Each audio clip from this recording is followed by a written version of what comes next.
Okay mga Lodi, magandang gabi sa inyo. Ngayon, nandito kami sa Laguna. Dinayo namin si Kambal.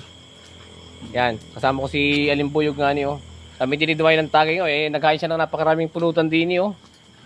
Ay sabi kasi siya tayo mawin ng Mindoro, ay masabay na kami. Sa Biyernes ng uwi ng Mindoro, ay masabay na kami. Masabay na kami dito pag-uwi dito. Si Alimbuyog sa biyahe kanina sa barko ay nalula. Lula? Wala ka bang kwento sa barko? Baka may kwento ka sa karanasan mo sa barko. Nawala ka kanina sa barko ay. Ay sabi ko ba't ganun?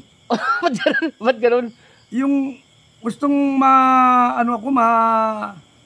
mayapak ako doon sa Andamyo. Biglang umatras yung barko.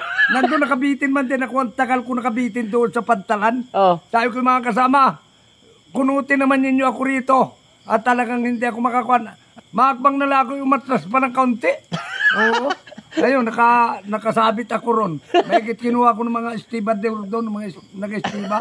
Iwan kaya, no? Iwan ako. Ay talagang sabi ko, walang yung barko rin. Naatras pala rin. Baka may masakay pa doon, no? Nagamadali.